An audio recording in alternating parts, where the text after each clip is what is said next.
여호와라는 제목으로 같이 본문 중심으로 하나님의 은혜 나누기 원합니다. 여러분, 지난 시간에 살펴보았던 사무엘상 13장의 후반부의 내용 여러분 기억하시죠? 하나님께서는 이스라엘 백성에게 정확하게 말하자면 이스라엘의 사울 왕에게죠. 그에게 문제를 내셨던 거예요. 수수께끼 같은 문제를 내신 거예요. 사울에게 모여들었던 이스라엘 군사들, 그 많지는 않았지만 그 모였던 자들도 두려워서 다 흩어지고 도망가고 있는 마당에 사무엘은 사울더러 어떻게 합니까? 어떻게 명령합니까? 내가 와서 번제를 드리기까지 7일을 이레를 기다려라. 당장 블레셋의 그 중무장한 수만 명의 군사들을 대적해야 하는데 이스라엘 군사들이 가지고 있는 그 병력과 그 병기는 너무나 초라했던 겁니다. 그죠? 이제 몇백 명 남지도 않게 되고요. 그리고 그들의 손에 든 병기라고는 사울과 요나단만이 칼과 창을 가지고 있었다. 백성 그 누구도 무기 하나 소지하고 있지 않았다라는 거예요. 여러분, 이런 상황 가운데서 이게 싸우라는 거예요, 말라는 거예요? 여러분, 하나님께서 이런 상황 속에서 기다리라. 이거 말고는요, 아무런 명령을 하지 않으신단 말이에요. 자, 이거는요, 그들이 풀어야 할 문제였고 수수께끼와 같은 거예요. 뭐 재미로 푸는 건 아니지만요, 반드시 답을 찾아내야만 하는 그런 문제인 겁니다. 자, 그런데 결국에 사울은 그 답을 찾지 못하고요, 오늘 그 답을 찾게 되는 사람이 한 사람 등장하는데 그게 누굽니까? 요나단이죠. 자, 그 요나단 이야기입니다. 1절, 하루는 사울의 아들 요나단이 자기의 무기를 든 소년에게 이르되 우리가 건너편 블레셋 사람들의 부대로 건너가자 하고 그의 아버지에게는 아뢰지 아니하였더라. 자, 사울의 아들 요나단이요, 아버지의 허락을 받고 움직이는 게 아니라 아버지의 허락이 아닌 아버지의 통제를 벗어난 일탈적 행동을 감행하고 있는 겁니다. 자기 병기 든 소년에게 야, 우리가 너하고 나하고 둘이서 저 블레셋 쪽으로 넘어가서 저들과 싸우자, 그렇게 말하고 있는 거예요. 뭐죠? 이런 제안을 받아들이고 있는 이 그 병기 든 자도 참 대단하지만 아무튼 이 중요한 일을 왜 사울에게 말하지 않았을까요? 여러분, 왜 말하지 않았을까요? 말해봤자 소용없다고 생각했던 거예요. 그의 아버지 사울은요, 요나단이 제안하는 것을 분명히 허락할 리가 없고, 그리고 요나단이 가지고 있는 그의 생각을 이해해 줄 리가 없다고 생각한 겁니다. 자, 그러면 사실 요나단은요, 당시 이스라엘의 군대의 통수권자였던 자신의 아버지 사울의 통제에서 그 통제 안에 있지 않고 그 통제 밖으로 그렇게 벗어나고 있는 겁니다. 자, 여러분, 아무리 그래도 전시 상황 가운데서 이렇게 독단적 행동을 해서는 됩니까? 안 됩니까? 원래는 안 되잖아요, 그죠? 자신의 독단적인 이 선택과 이 결정으로 일을 이런 식으로 처리하는 것, 여러분, 이거는 사실은 군대에서는 일어나서는 안 되는 일이에요. 자, 그런데 이러한 요나단의 모습을 보니까, 자, 이 블레셋과의 이 전면전, 이게 사실 누구 때문에 일어난 일이었죠?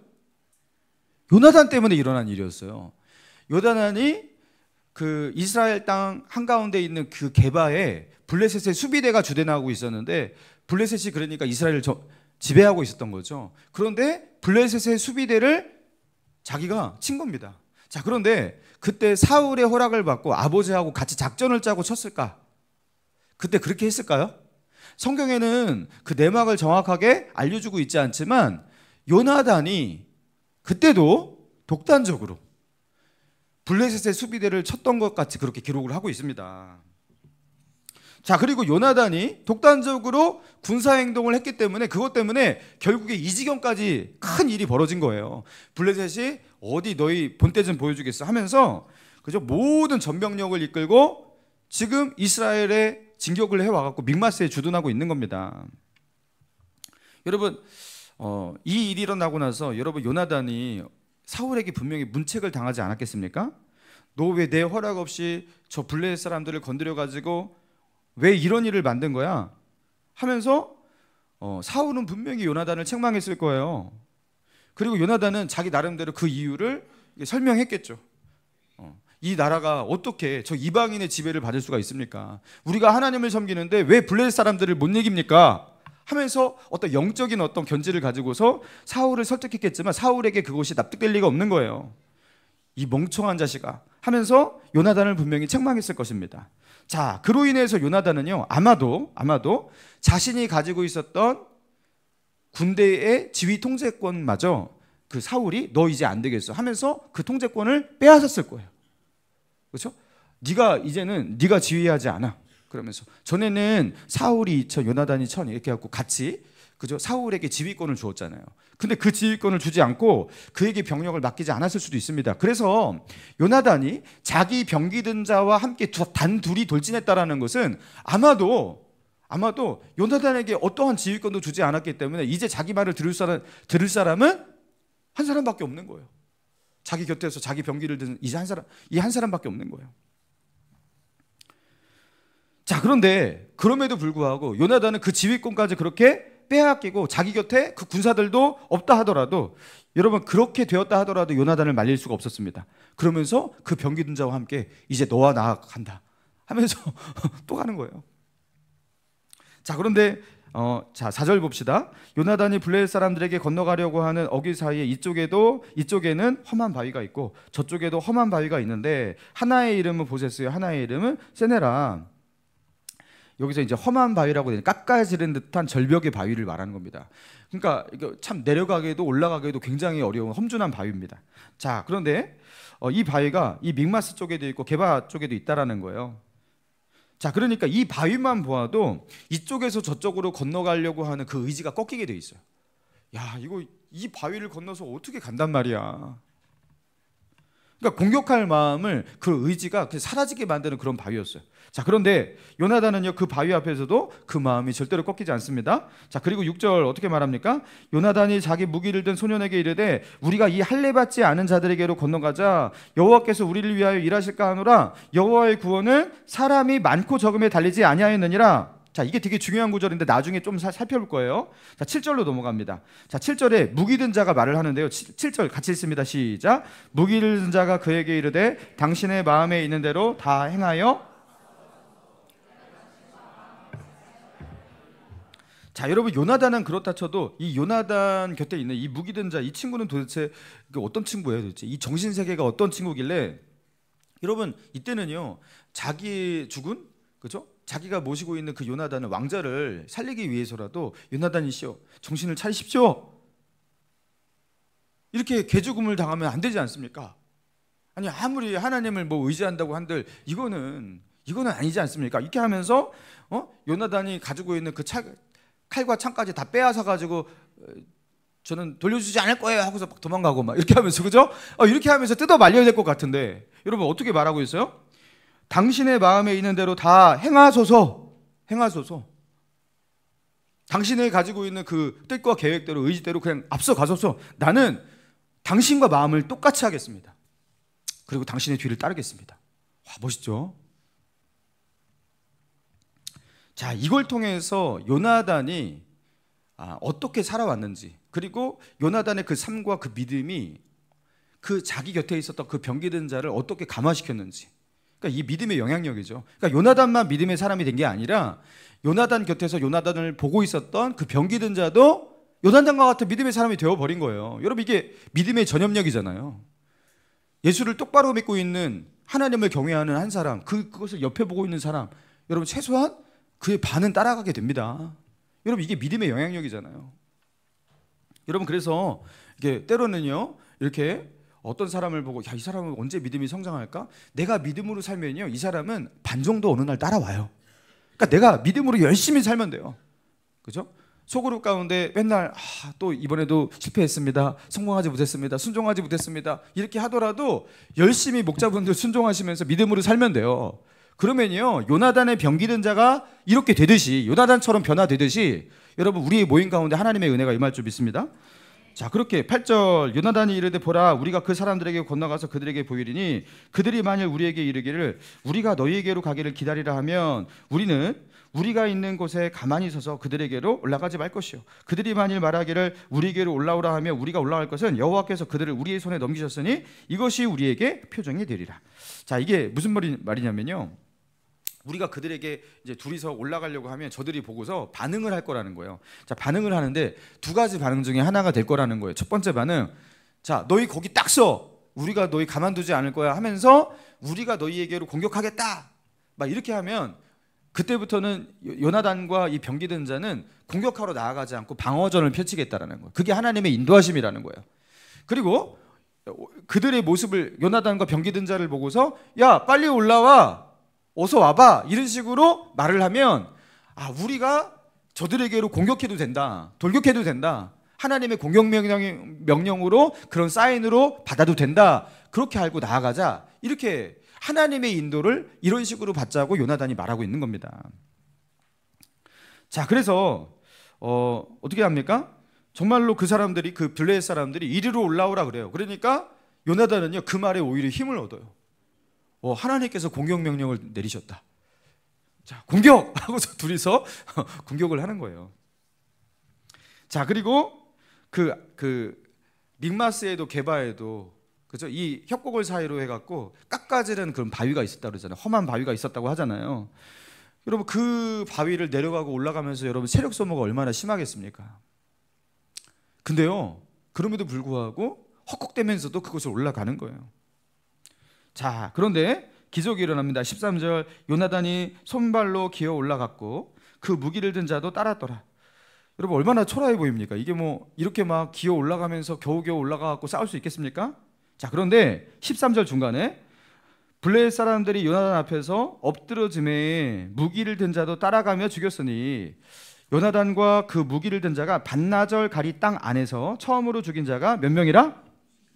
20명 가량이에요. 그러니까 반나절 가리 땅 안에서라고 표현하고 있죠. 자 이게 뭐냐면 농부가 열심히 밭을 갈아요. 그러면 반나절이면 한 약 3시간 정도를 말하잖아요. 한나절이면 6시간. 자 그러면 반나절 동안 한 3시간 동안 열심히 땅을 갈면 갈 수 있는 땅의 그 넓이가 어느 정도 될까요? 예? 뭐 한 이 정도 될까요?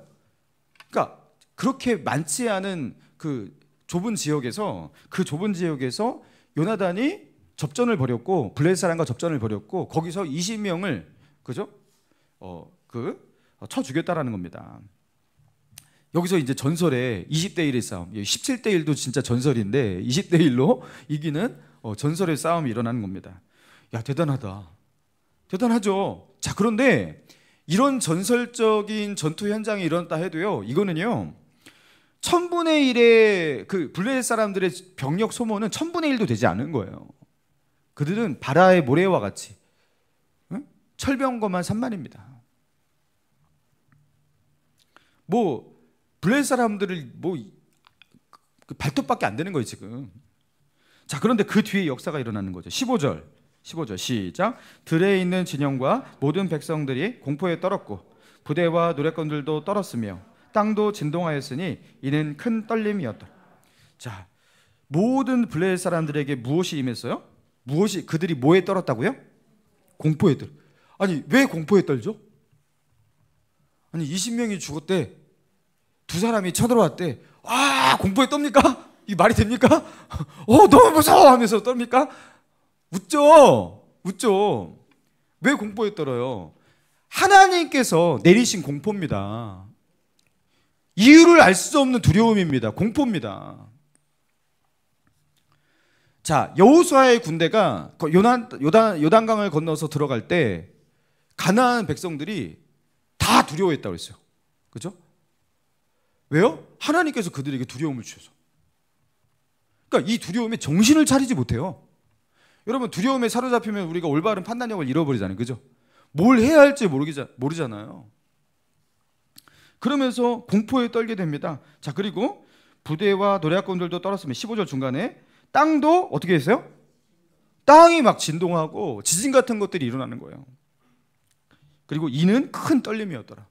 땅이 막 떨고 움직이는데 여러분 그러니까요 땅이 움직이면 사람들이 그 안정감의 기반이 최소한 땅이거든요. 내가 딛고 있는 땅이 최소한의 우리에게 주는 그 안정감의 기반이 되는 겁니다. 근데 땅이 흔들려요. 그 최고의 공포라고 합니다 이게. 자 그러니까 16절 베냐민 기브아에 있는 사울의 파수꾼이 바라본즉 허다한 블레셋 사람들이 무너져 이리저리 흩어지더라. 자 이 수만 명의 블레셋 군대들이 공포에 떨고 막 무너지고 흩어지고 막 그렇게 되고 혼란스럽게 되는 거예요. 그러면서 20절 같이 읽습니다. 시작. 사울과 그와 함께한 모든 백성이 모여 전장에 가서 본즉 블레셋 사람들이 각각 칼로 자기 동무들을 침으로, 자, 블레셋 사람들이 각각 어떻게 했다고요? 자기 동물을 자기의 칼로 쳤대요. 자, 이스라엘에는요 칼이 두 자루밖에 없었어요. 그 칼을 가지고, 두 자루 가지고 어떻게 수만 군사를 대적해서 싸울 수 있을까? 여러분, 방법이 없잖아요. 아무리 묘수를 내도 방법이 없잖아요. 하나님은요 그들이 가지고 있는 두 자루의 칼로 싸우려고 했던 게 아니에요. 하나님은 블레셋의 칼로 블레셋을 치려고 했던 거예요. 여러분, 이걸 우리가 어떻게 상상하냐고요. 그죠? 칼이 없는데 어떻게 적을 이기냐고요. 여러분, 우리의 상식으로는 답이 나오지 않는 겁니다. 그런데 하나님에게는, 그죠? 이런 작전이 있었던 거예요. 그들이 스스로의 그 동무들을 그렇게 치게 하셨다는 겁니다. 21절, 전에 블레셋 사람들이 함께하던 히브리 사람이 사방에서 블레셋 사람들과 함께 진영에 들어왔더니, 자, 이게 누구를 말할까요? 블레셋 사람들과 함께하던 히브리 사람이 사방에서 블레셋 사람들과 함께 진영에 들어왔더니, 자, 히브리 사람은 이스라엘 사람을 말하는 겁니다. 근데 이스라엘 사람들이 블레셋 진영에 함께 있었대요. 누구를 말하는 걸까요? 포로죠. 그죠? 블레셋 사람들이 이미 점령하고 사로잡고 붙잡혀온 포로인데, 그들을 어떻게 하는 겁니까? 지금 강제로 그들에게 칼을 쥐어주고 자기의 동족들과 이스라엘과 싸우도록 그렇게 내몰고 있는 겁니다. 한마디로 이들을 총알바지로 시키려고 하고 있는 거예요. 그렇죠? 여러분, 이 고대 전쟁에서 이것은요 굉장히 당연한 일입니다. 어떤 지역을 점령하면 그 마을에 있는 그 남자들을 끌어모아서 그들에게 칼을 쥐어주고 전방으로 보내버려요. 그죠? 그들로 하여금 칼에 맞아서, 그죠? 자기의 전력의 플러스 알파로 그렇게 사용하는 겁니다. 자, 그렇게 데려왔던 히브리 사람들, 이스라엘 사람들인데, 그들이 하나님의 이 역사를 보고서 어떻게 했다는 거예요? 그 칼을 들고서 블레셋과 싸우기 시작했다는 겁니다. 그리고 자, 어떻게 합니까? 23절, 여호와께서, 자, 23절 같이 읽습니다. 시작. 여호와께서 그날에 이스라엘 구원하심으로 전쟁이 베다웬을 지나니라. 자, 그리고 여기 사방에서 그 흩어져 있던, 에브라임 산지에 흩어져 있던 모든 사람들도 다 나와서 블레셋을 추격하고, 그리고 이스라엘이 이제 블레셋과 싸우게 되는 거예요. 사랑하는 성도 여러분, 오늘 이 본문을 통해서 하나님은 우리에게 무엇을 말씀하고 계시는 겁니까? 하나님께서는 도저히 맞설 수 없는 우리들과 이스라엘과 상대가 되지 않는 그 군사력을 가지고 있는 블레셋 앞에 초라한 600명의 군사만 남겨두도록 그렇게 시간을 지체하셨어요. 자, 그리고 그들이 가지고 있는 병기라고는 요나단과 사울이 가지고 있는 칼 두 자루밖에 없습니다. 그리고 그런 상황 속에서 하나님은요, 그런 상황으로 그렇게 몰아가시면서 사울에게 질문 아닌 질문을 하고 있는 거예요. 이 상황을 통해서, 그죠? 사울에게 어떤 대답을 듣기를 원하시고 계시는 거예요. 사울은 하나님 앞에 뭔가를 대답해야 하는 거예요. 하나님의 질문에 답을 해야 되는 거예요. 자, 그런데 사울이 하나님이 기대하시는 답을 찾지 못하고 있을 때 요나단이 자신의 행동과 자신의 말로 그 답을 제시하고 있는 겁니다. 그게 아까 우리가 슬쩍 넘어갔던 6절이에요. 6절 같이 한번 읽어봅니다. 시작. 요나단이 자기 무기를 든 소년에게 이르되 우리가 이 할례받지 않은 자들에게로 건너가자. 여호와께서 우리를 위하여 일하실까 하노라. 여호와의 구원은 사람의 많고 적음에 달리지 아니하였느니라. 자, 요나단이 이 말도 안 되는 싸움, 자, 너와 나 둘이서 나아가자, 둘이서 저 블레셋을 향해서 나아가자. 여러분, 이 말도 안 되는 싸움을 걸고 있는 이유가 무엇이라고요? 여호와께서 우리를 위하여 일하실까 하노라. 자, 이 문장도 참 주목해 볼 필요가 있어요. 자, 여호와께서 우리를 위하여 일하실 것이다, 확신한다, 이렇게 말하지 않고 일하실까 하노라. 여러분, 이거 여지를 남겨두고 있죠, 그죠? 그러니까 일하실 수도 있지만 일하시지 않을 수도 있다라는 거죠, 그죠? 이거 혹시 번역이 잘못된 거 아닐까 드는 생각이 들어요. 자, 여러분, 그런데 이거는요, 하나님께서 우리에게 승리를 주실 수도 있지만 하나님께서 우리에게 무엇을 주실 수도 있다? 패배를 주실 수도 있다. 하나님께서 내가 기도를 하면 내가 기도한 대로 기도의 내용대로 응답을 하실 수도 있지만 하나님께서 하나님의 뜻이 아니어서 그것에 대해서 거절을 하시고 내가 원하는 대로 되지 않게 하실 수도 있다. 여러분, 이걸 뭘 인정하는 거예요? 하나님의 주권을 인정하는 겁니다. 여러분, 믿음이라는 것은 내가 기도한 대로 무조건 되게 하는 것이 믿음이 아니라 하나님의 주권을 인정하는 것이 믿음입니다. 할렐루야. 그래서 여러분 사드락 메삭 아벳느고가 그죠? 그 바벨론의 느부갓네살 왕 앞에서 어떻게 말을 합니까? 왕이셔. 왕이 우리를 저 풀무불에 던지면 여호와 하나님께서 우리를 구원하실 것입니다. 그런데 그렇게 하지 않으실지라도, 하나님께서 구원하지 않으실지라도 우리는 왕이 만든 저 신상 앞에 절할 수 없습니다. 이게 뭐예요? 하나님의 주권을 인정하는 거죠. 아니, 하나님의 주권을 인정하는 것, 하나님은요 이 믿음의 고백을 받기 원하는 거예요. 내가 기도하는 대로, 내가 원하는 대로 무조건 되는 게 믿음이 아니에요. 여러분, 그거는 주술이죠. 주술이죠. 내가 원하는 건 이것이 있더라도 하나님의 뜻이 서고, 그죠? 하나님의 주권이 그렇게 나를 다스리게 해달라고. 그래서 예수님이 기도한 것처럼, 그러나 나의 원대로 되게 마옵시고 하나님의 원대로 되기를 원합니다. 여러분, 그때 믿음이 승리한 거예요. 할렐루야. 그러면 그 사람을 어떻게 넘어뜨립니까? 자기가 원하는 대로 되어도 되지 않아도 그는 하나님을 섬길 터인데, 여러분 영적으로는 이미 승리한 거예요. 여러분, 하나님의 주권을 인정하면요 그때 승리한 거예요. 자, 그러면서 하는 말이 여호와의 구원은 사람의 많고 적음에 달리지 아니하였느니라.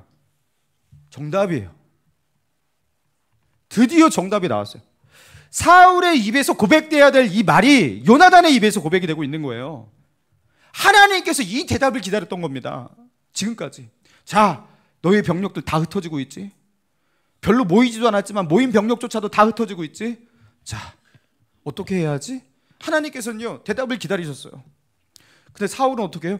한 명이라도 내가 붙잡아야 되는데 이 사람들 다 흩어지면 우리 쫄딱 망하는데 하면서 그 사람들, 그죠? 붙들어 두려고 어떻게 한 거예요? 명령 어기고, 그죠? 자의적으로 제사를 드렸던 거예요. 하나님은요 이 대답을 기다렸던 거예요. 여호와의 구원은 사람의 많고 적음에 달리지 아니하였다. 여러분, 이 믿음의 고백, 이 믿음의 선포, 여러분 이 믿음의 고백과 이 믿음의 선포로 두려움에 점령당하지 않고 두려움을 딛고 일어나서, 그죠? 내 안에 스며들고 있는 그 믿음의 반대말은 두려움이에요. 그 두려움을 몰아내게 되는 거, 믿음으로 승리하는 거, 하나님은 그걸 기대하셨던 거예요. 여호와의 구원은 사람의 많고 적음에 달리지 아니하였다. 여러분, 사람의 많고 적음, 그게 하나님에겐 중요하지 않다라는 겁니다. 여러분, 왜입니까? 여러분, 사람이 많고 적은 거, 여러분 그게 이기는데 얼마나 중요한데요. 사람의 그 숫자가 되게 중요하다는 거, 이거는 세상의 룰이고, 그죠? 이건 상식입니다. 이거는 승패에 직결되는 거예요. 여러분, 축구 얘기 또 할게요. 죄송합니다. 축구 경기 11명이서, 그렇죠? 그렇게 마주하면서 경기하잖아요. 근데 레드카드 1명 퇴장당했어요. 그럼 보통 퇴장당한 쪽이 이깁니까? 집니까? 예, 굉장한 확률로 유리했던 경기로 1명 퇴장당하면 그때부터 불리해지면서 지는 경우가 정말 많아요.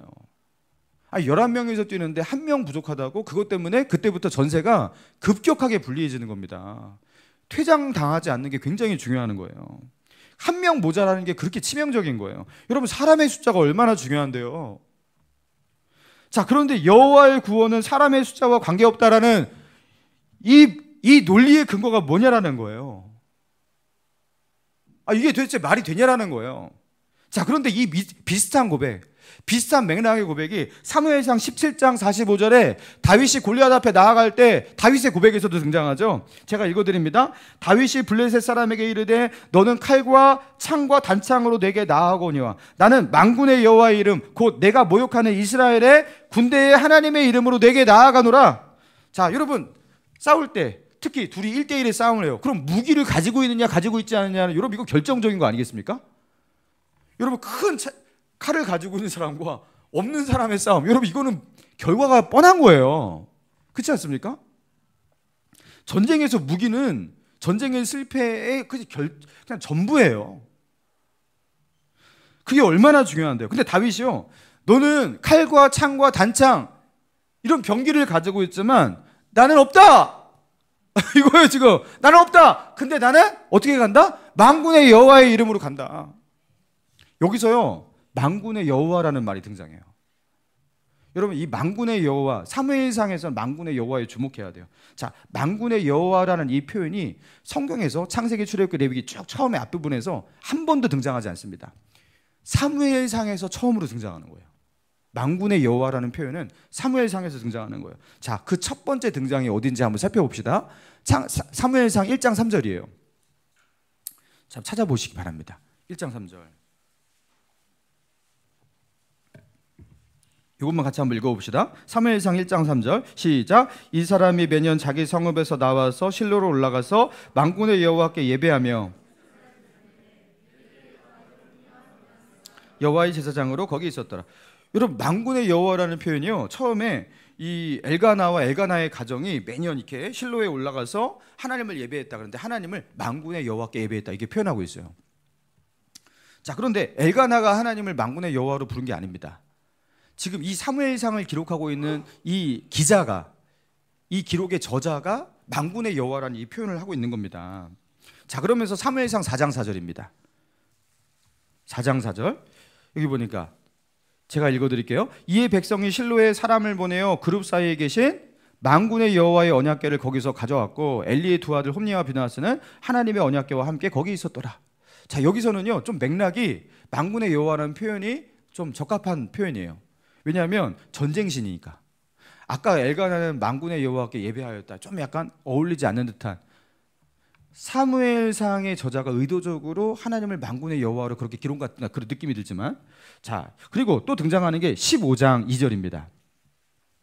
15장 2절 찾으셨나요? 15장 2절 시작. 만군의 여호와께서 이같이 말씀하시기를 아말렉이 이스라엘에게 행한 일 곧 애굽에서 나올 때에 길에서 대적한 일로.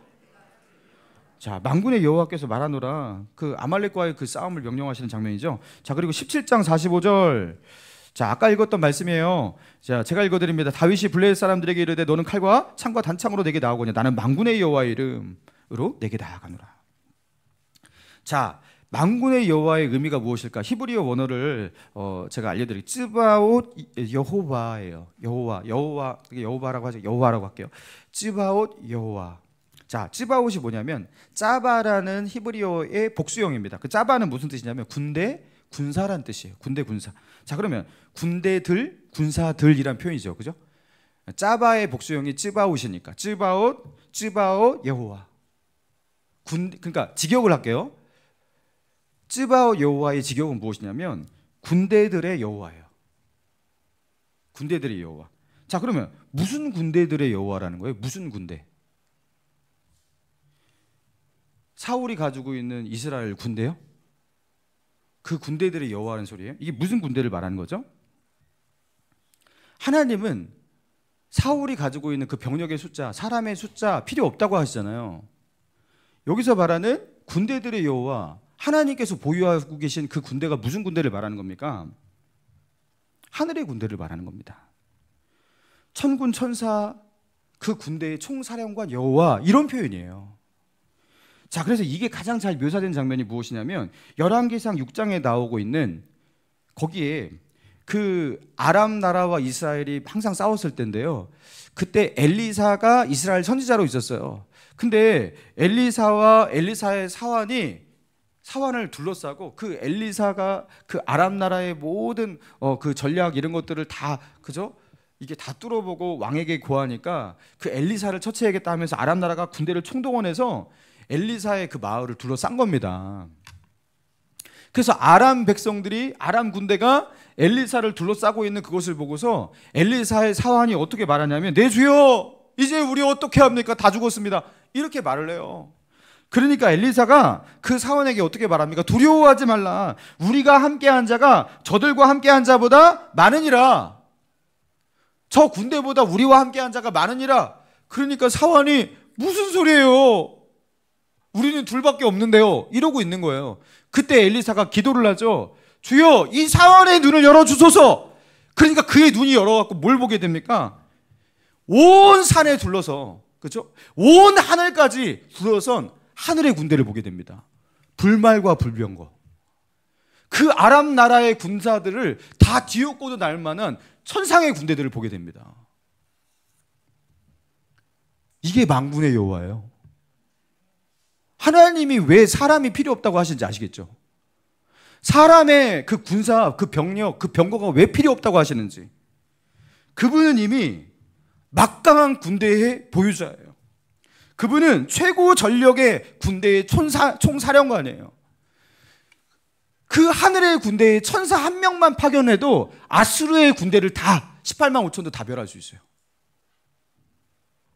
근데 그 불말과 불병거 수천 수만의 그 하늘의 군대의 총사령관으로 계신 만군의 여호와라는 거예요. 여러분, 그러니까 사람의 숫자도 중요하지 않고 사람이 들고 있는 칼과 창과 병기도 중요하지 않는 거예요. 그러면서 요나단은요, 자신의 입으로 만군의 여호와라는 표현을 하고 있진 않죠. 그렇지만 여호와의 구원은 사람의 많고 적음에 달리지 아니하였느니라. 여러분, 이게 사실은 만군의 여호와를 신뢰합니다라는 이 표현 아니겠습니까?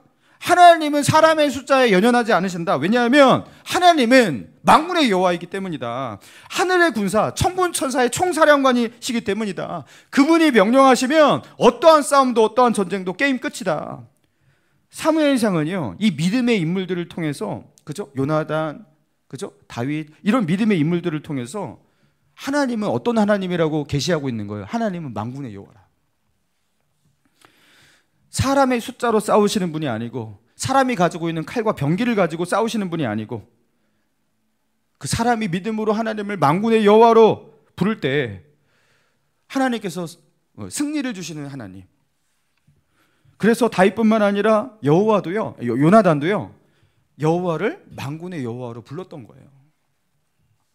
제가 얼마 전에 읽은 책인데, 탁월함의 발견이라는 책인데요, 이 책을 읽다가 제가 이렇게 스크랩을 해놓은 내용인데, 짧은 글인데 제가 한번 읽어드리겠습니다.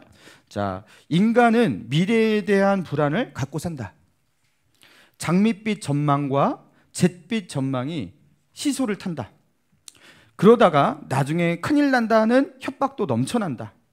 불안은 군중 심리에 편승하게 하는 효과가 있다. 그래서 우리는 점점 평범해진다. 그러니까 그 불안을 갖고 살고, 이렇게 살다가 큰일 날 것 같아, 이렇게 하니까요, 이 불안이 우리로 하여금 어떻게 해요? 군중 심리에 편승하게 만든대요. 그리고 우리는 점점 평범해진대요. 그러면서 하는 말이, 원래 평범했던 게 아니다, 대중적 선택과 대중적 경험을 함으로써 평범해지는 것이다. 불철주야, 평범해지는 노력을 해왔다. 세상에는 잘 적응했는지 모르겠지만 자기 자신에게는 부적응하게 되었다. 자, 이 책의 저자가 말하는 요지가 무엇이냐면, 인간은 미래에 대한 불안, 두려움, 그것 때문에 결국에 그 불안과 두려움을 이기지 못하고 다들 사는 그 삶의 모습들 있잖아요. 사람들이 살고 있는 삶의 모습들, 다들 가고 있는 그 방향들, 거기에 편승해서 거기에 같이 탄대요. 불안하니까.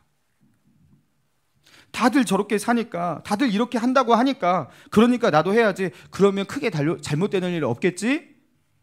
그러면서 군중 심리에 묻히고 대중 속에 파묻힌 많은 사람들 가운데 플러스 원으로 있는 나, 무리 한가운데 껴있는 나, 그렇게 평범한 사람이 되기를, 그런 것에 만족한다라는 거예요. 왜? 그러면 불안은 없으니까, 두려움은 없으니까. 그러면서 결국에 어떻게 된다는 거예요? 나다운 나를 찾지 못한다라는 거예요. 모두에게 볼 수 있는 그 대중과 크게 다를 바 없는 그저 그런 평범함 속에 멈춰버리고 결국에 자신의 탁월함을 발견하지 못한다. 자, 이게 탁월함의 자기계발서예요. 그러니까 자신 안에 있는 독특한 자기만의 색깔, 자기의 탁월함, 자기의 재능, 이런 것들을 발견하려면 자기의 길을 갈 수 있는 용기가 있어야 되는데, 불안과 두려움 때문에 결국 그 길을 가지 못하고 그냥 일반적인 대중적인 군중 속에 파묻힌 그런 사람이 되고 거기서 끝나버린다라는 거예요. 여러분, 신앙도 그렇지 않습니까? 요나단처럼 이렇게 극한 상황 속에서 이런 두려움과 초조함, 모든 상황과 환경, 그들의 미래와 전망, 이제 최악의 상황이에요. 지금 최악의 상황. 자, 블레셋 앞에서 이제 며칠 안에 전멸되는 것은 뻔히 보이는 미래 아닙니까? 자, 그 두려움 속에서 사울처럼 사는 것, 사울처럼 두려워하고 어떻게든지 병력들을 긁어 모으려고 하고, 흩어지면 두려워하고 애타하고, 여러분, 이런 게요, 평범한 거고 일반적인 거예요. 그리고 사울은요, 그때 그렇게 말하는 거예요. 야, 신앙이고 뭐고 하나님이고 뭐고 하나님의 명령이고 뜻이고 뭐고, 지금 그게 중요해? 지금 병사들이 흩어지고 있는데, 지금 저들과 싸워야 되는데, 지금 한 명이라도 더 붙잡아 두어야지. 이게 사울의 논리입니다. 그리고 이게요, 모든 대중과 일반 사람들이 선택하는 길이라는 거예요. 자, 그런데 하나님은요, 그 모든 사람들이 가고 있는 그 길로 가지 말고 그 평범함에서 나오라고, 그리고 너희는 내 백성이니 믿음으로 살아가라고 말씀하시는 거예요. 그러면서 믿음으로 살아가도록 몰아붙이시는 거예요. 우리를 궁지로 몰아붙이시는 거예요. 그리고 그 상황 속에서 드디어 요나단이 하나님이 원하시는 그 답을 가지고 일어선 겁니다. 만군의 여호와를 고백하면서, 하나님은 사람의 숫자, 병기 이런 것에 연연하시는 분이 아니라고. 왜냐하면 하나님은 만군의 여호와이기 때문에. 그리고 이런 요나단의 믿음, 그죠? 믿음의 선택, 이것을요, 주위에서는 이해해 줄 리가 없잖아요. 사울이 그것을, 그죠? 납득해 줄 리가 없잖아요. 그러니까 그 사울의 허락을 받을 수가 없으니까 어떻게 합니까? 나라도 가겠다 하면서 병기든 소년과 함께 돌진했던 겁니다. 그러면서 사울과 함께한 그 600명의 군사들, 그리고 모든 곳으로 도망가고 흩어진 모든 이스라엘 사람들, 자, 그 모든 사람들이 갔던, 이스라엘 100만 명이 넘는 사람들이 갔던 그 모든 평범한 길에서 벗어나, 그렇죠? 믿음의 길, 평범해지기를 거부하는 길을 택한 게 바로 요나단이에요. 여러분, 이찬수 목사님 그 설교 중에 제가 듣다가 들은 얘기입니다.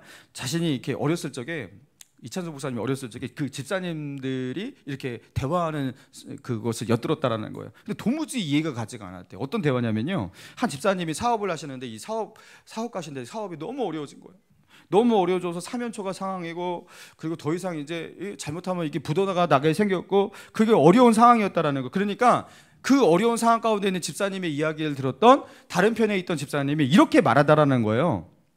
무슨 암호화 같은 얘기를 하더래요. 아이고 집사님, 이제 소나무 하나 뿌리 뽑아야겠습니다, 이렇게 하더래요.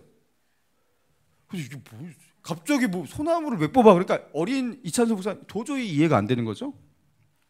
그러니까 이 또 듣고 있던 집사님이, 그러게 말이야, 내가 소나무 하나 뽑아야 될 때가 된 것 같아, 이렇게 하대요. 그래서 소나무를 갑자기 뽑는다고? 이게 도무지 이해가 안 갔대요. 무슨 소리지? 이게 나중에 커서야 드디어 이해를 했던 거예요. 여러분, 혹시 지금 이걸 이해 못하시는 분이 여기도 있는 것 같습니다. 몇 분이 계신 것 같아요. 설명해 줘야 될 것 같아요. 그죠? 이해하시는 분도 있지만 이해 못하시는 분이 여기 있는 것 같아요.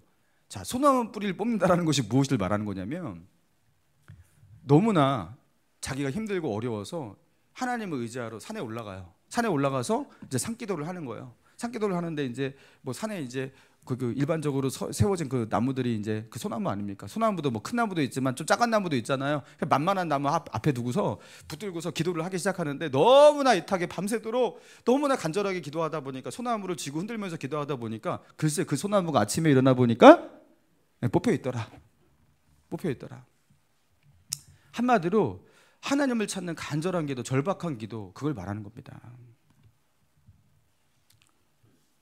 사랑하는 성도 여러분, 이 지금 소나무 뿌리 뽑는 이런 기도, 이런 영성, 여러분 우리에게 있습니까? 지금 이 시대에 지금 아직도 이거 존재하고 있습니까?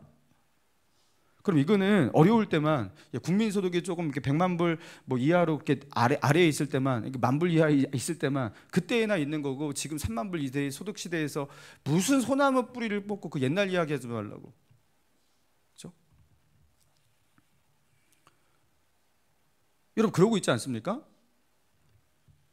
여러분 지금은요, 이 요나단과 같은 이런 믿음을 찾기가 참 어려워요. 교회마다 이 기도가 다 식어서 기도하는 사람이 없어요. 신학대학원에서도 책불이 끝나고 새벽 예배, 그죠? 예배가 끝나면 10분 안에 대부분의 전도사님들이 다 일어선대요. 기도의 자리에 다 안 나와요, 성도들. 우리 목감신일교회만 금요철에 많이 나오는 겁니다.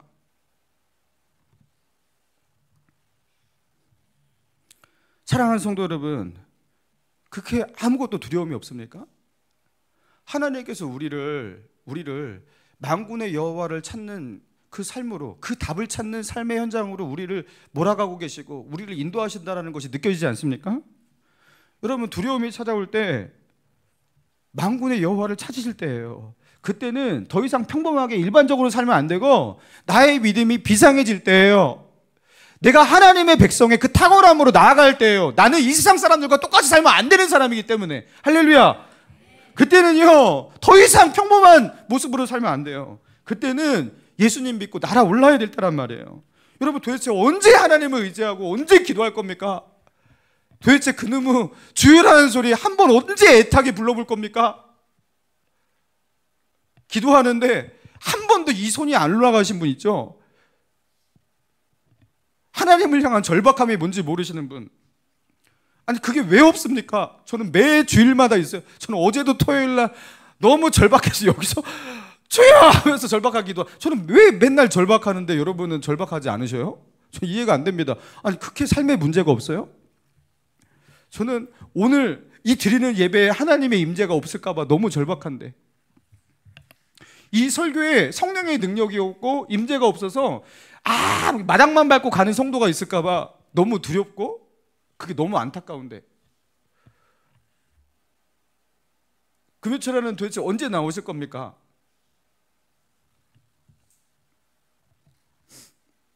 여러분, 기도하세요. 엎드리세요.